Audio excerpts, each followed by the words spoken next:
दोस्तों नमस्कार, मैं हूं कुमार मुकेश। आज हम एक ऐसे गरीब नेता से मिलाने वाले हैं जिनका सपना बहुत बड़ा है।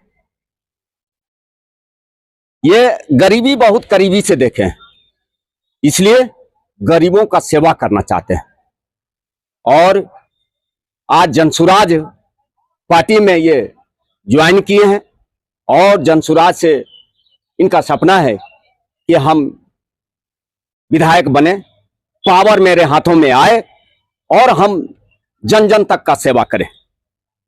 आइए उन्हीं के मुख जानते हैं। मेरे चैनल से बात करने के लिए रंजीत जी आपको बहुत बहुत धन्यवाद। जी, बहुत आपके चैनल के दर्शकों को बहुत बहुत धन्यवाद। रंजीत जी, आप सपना देखे हैं कि हम जन जन तक का सेवा करें, हम विधायक बने, भावी प्रत्याशी भी हैं, तो चुनाव कितना महंगा है। हम जानते हैं कि लोग चुनाव महंगा, लेकिन मेरे साथ में महंगा चुनाव नहीं है। जुनून आपके अंदर होना चाहिए। बल से बड़ा बुद्धि होता है। लोग बल का जगह है, लेकिन अगर आपके पास बुद्धि है तो बल आपके पास आ जाएगा। और ये भी एक कहावत है कि अगर सरस्वती आपके पास है, अगर लक्ष्मी नहीं है तो आपके पास आ सकता है। अगर लक्ष्मी है और सरस्वती नहीं है तो फिर सरस्वती जा सकती है। तो इस पे जो है जो विचार आता है वह है कि हम विदाउट पैसा का भी और हम सारा प्रयास सफल कर लेंगे। पब्लिक मेरे साथ में। लेकिन आपका विचार तो बहुत अच्छा है। प्रशांत जी का विचार कैसा है? बहुत अच्छा है। प्रशांत जी तो एक वैसे व्यक्ति है, आज का चाणक्य है। अच्छा। अगर बिहार की डूबती नाव को कोई बचाना आया है तो उसका नाम है प्रशांत किशोर। आप देखे होंगे कि 6 बहनों की हत्या के बाद कृष्ण भगवान ने जन्म लिया था। तो उसी तरह से 6 दशक बीत जाने के बाद आज बिहार की धरती पर प्रशांत किशोर जैसे कृष्ण ने जन्म लिया है और उनके नेतृत्व में बिहार के भविष्य की उज्जवल की कामना करते हैं। प्रशांत जी बोलते हैं कि बिहार को कम से कम अग्रणी 10 राज्यों में हम शामिल करके ही रहेंगे अपने जीवन काल में।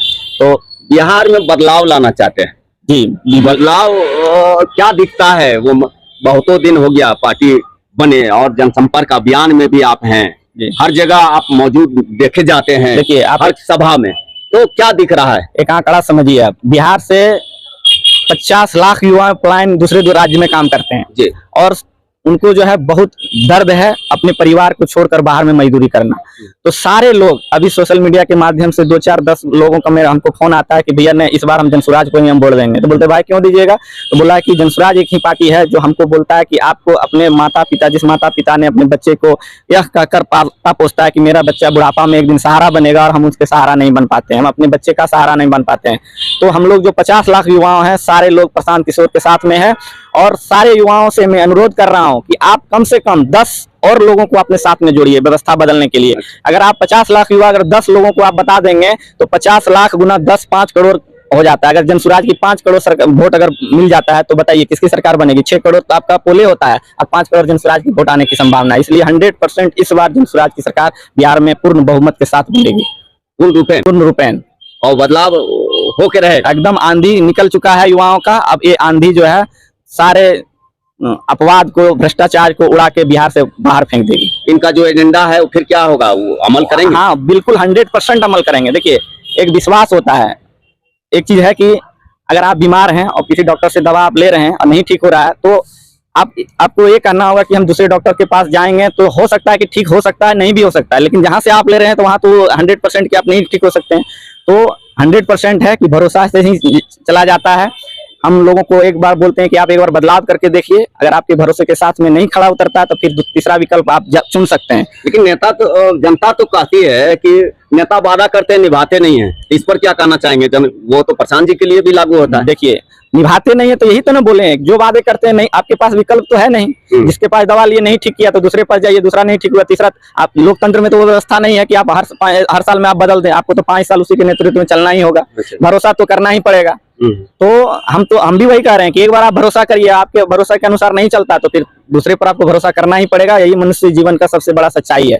आज के डेट में मेरे कितने जनरेशन चले गए, दादाजी के दादाजी, दादाजी के दादाजी, दादाजी, आज हम लोग के जनरेशन में अभी खड़ा है और आने वाले 100 साल 200 साल 400 साल के बाद कितने जनरेशन बदलेंगे। अगर यह विश्वास ना होता तो आज हम लोग 2 पैर पर खड़ा नहीं होते, क्योंकि पहले मनुष्य 4 हाथ के बल पर बंदरों की भांति चलता था, आज हम लोग उसको पढ़े हैं। जब उनको विश्वास हुआ कि नहीं भाई खड़ा होकर भी चलना चाहिए, तो प्रयास किया तो यहाँ तक आ गया। मोबाइल का जब आविष्कार हुआ था तो लोग बोलता था कि हवा से बात होता था, किसी को विश्वास नहीं होता था। जब देखा तो लगा कि नहीं हुआ। तो उस समय 2G का ही बहुत बहुमूल्य समय था। आज उनका देखिए वैल्यू घट गया है। इसी तरह से बदलाव ही प्रकृति का नियम है, और आप जब तक नहीं बदलिएगा तो कुछ नहीं बदलेगा। तो अभी जो वर्तमान सरकार है, तो क्या वो विकास, उनका विकास नहीं दिख रहा है चकाई विधानसभा? देखिए, उनके नेतृत्व में उसको जो भी क्षमता था उसने किया। आप बताइए, जो 2G मोबाइल में जो सॉफ्टवेयर है, क्या 5G मोबाइल का सॉफ्टवेयर का तुलना कंपेयर बराबर हो सकता है? नहीं हो सकता है। उनको जो भी अपना था, उस समय 2G का ही महत्व था। तो जो भी लोग राजनीति किए इस बिहार में, उनका अब समय समाप्त हो गया है। अब आप लोग को 5 जनरेशन के लोग के तौर पर प्रशांत जी का अभी जो है सबसे बड़ा एजेंडा बिहार में है। सबको उनको 5G के तौर पर देखा जा रहा है। तो क्या माने ये नीतीश जी को 2G और प्रशांत जी को 5G कह रहे हैं? जी बिल्कुल 100% है। प्रशांत जी के सामने आज तक पूरे बिहार में कोई भी लीडर नहीं है। अगर कोई है तो सिर्फ वो अपने परिवार के लिए किया है, समाज के लिए किसने नहीं किया है। प्रशांत जी ने अपने सारे व्यवस्था को, लग्जरी जीवन को त्याग कर इस बिहार के मिट्टी के लिए जो है आगे खड़ा हुआ है, और यह विकास होके ही रहेगा। अच्छा, तो ये बताइए, अब चंद 1-2 सवाल और हमारे होंगे। जी, आपको वोट क्यों करे सर आप चकाई विधानसभा की जनता? जी, हम अपने आप के लिए वोट करने भी नहीं बोलते हैं, सबको बोलते हैं कि आपको अगर अपने बच्चे से प्यार है तो उसके लिए आप वोट करिए। अगर आपको मुर्गा भात का प्यार है तो मुर्गा भात खाइए। आपके बच्चे फिर भी उसी तरह मुर्गा भात खाएगा, वोट देगा, और पता चलेगा कि जब आपका बुढ़ापा। क्या कह रहे हैं? मुर्गा भात मतलब क्या?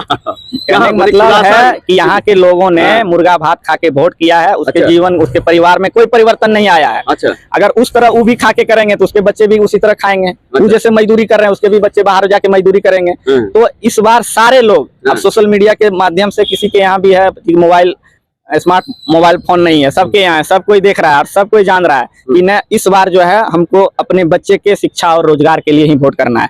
हम समाज के लोगों से हम बताते हैं, पूछते हैं कि भाई आपको क्या करना चाहिए। आपके अगर घर का कोई व्यक्ति अगर बीमार हो तो आप लोग से क्या सलाह लेते हैं? तो बोलते हैं सबसे अच्छा डॉक्टर खोजते हैं। तो बोलता है कि सबसे अच्छा डॉक्टर खोलते हैं तो ये नहीं कहते हैं कि हमारा जाति का डॉक्टर है कि नहीं। बोला नहीं, अगर हमारा जाति का डॉक्टर अच्छा नहीं है तो दवा उससे हम क्यों लेंगे? बोले अच्छा, सही बात।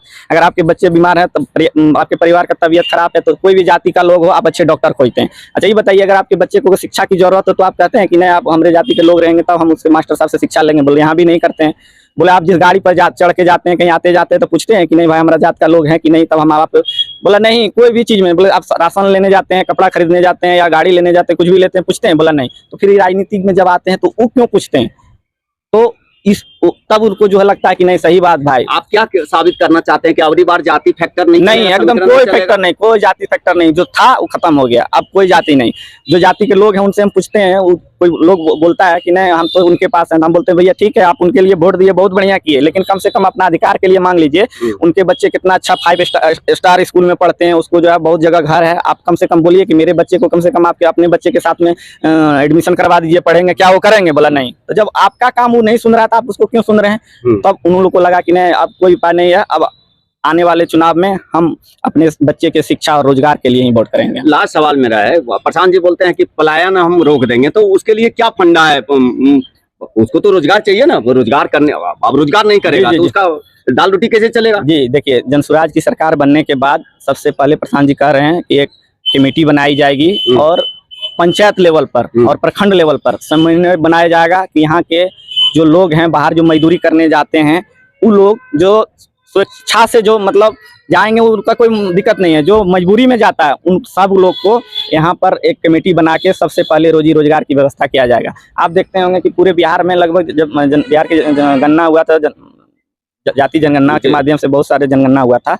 तो देखा गया कि बिहार के लोग जो भी उपभोग करते हैं, सुबह से शाम तक जो भी वस्तु का उपभोग करते हैं, जूता चप्पल कपड़ा, कोई भी चीज का लगभग 10% होता होगा, नहीं 90% प्रोडक्ट का सामान बिहार में बिल्कुल नहीं बनता है। और यहीं के लोग ट्रेन पर जाके दूसरे राज्यों में जाके काम करते हैं, प्रोडक्ट बनाते हैं और फिर वही यूज करते हैं। तो प्रशांत जी का कहना है कि सबसे पहले हम लोग ट्रेन के माध्यम से जो भी कच्चा मटेरियल है, जो भी चीज बनाने की जरूरत है, वो हम लोग बनाएंगे और फिर यहीं से हम लोग यूज करेंगे। अगर हमारा डिमांड रहेगा बाहर जाएगा, नहीं तो फिर हम लोग लेंगे, यहीं बनाएंगे। इस तरह से जो है रोजगार बेरोजगारी को दूर कर देंगे। कल जो आप लोगों ने विधानसभा का घेराव किया है, लाठी चार्ज हुआ है जी, इस पर क्या कहना चाहेंगे? देखिए, जनगणना जब कराए थे ना, उस समय बोले थे कि हम 94 लाख जो गरीब परिवार के लोग हैं उनको हम 2-2 लाख रुपया देंगे जी। और 50,000 लोग को जो है उनको बोला गया था कि जिसके पास जमीन नहीं है उसको हम जमीन देंगे। और अभी तीसरा था कि जमीन सर्वे के नाम पर जो है अभी 20% भी सर्वे नहीं हुआ है। हर परिवार से 2000 रुपया कागज जमा करने के नाम पर, एक करने के नाम पर गरीब परिवारों से जो है लिया जा रहा है। तो इन सारी समस्याओं को देखते हुए हम लोग जो है नीतीश कुमार जी से पूछना जानना चाह रहे थे, आखिर अब यह व्यवस्था आप ही ने बनाया था, अब इनको कब मिलने जा रहा है। तो अभी वो बताया कि 7 दिन के बाद हम इस पर कुछ विशेष काम करेंगे। जैसे प्रशांत जी ने बताया था कि 7 दिन के बाद फिर से उनका सेक्रेटरी 7 दिन के बाद अगर वो जवाब नहीं देते तो फिर क्या करेंगे? हम लोग करेंगे कि लोग को बोलेंगे कि भाई आपके साथ में ठगी का मामला लेके आया है, आपको बोला और नहीं दे रहा है, वो भी आपके मुख्यमंत्री ने। अब इनको लोकतांत्रिक व्यवस्था से जैसा झाड़ू मारिए कि इनको साफ कर देना है। वो तो कह रहे हैं कि घर का घेराव करेंगे, ये उचित है? देखिए, घर का घेराव जी बिल्कुल उचित है। जब आप राजा हैं और व्यवस्था जब बना नहीं चला पा रहे हैं तो आप इस्तीफा दे दीजिए, हम लोग दूसरे को राजा बनाएंगे। जब आप सक्षम नहीं है तो आप दूसरे को नेतृत्व करने के लिए दीजिए, बिल्कुल घेराव किया जाएगा। चलिए, अभी रंजीत वर्मा जी से सुन रहे थे। अभी हम चकाई में मौजूद हैं और इनके सपने के बारे में भी। और अगली बार चुनाव में जाति फैक्टर समीकरण नहीं चलेगा, इस बात को भी बोले हैं। इन सब बातों को आपको कैसा लगा, कमेंट बॉक्स में कमेंट करके जरूर बताएंगे। धन्यवाद।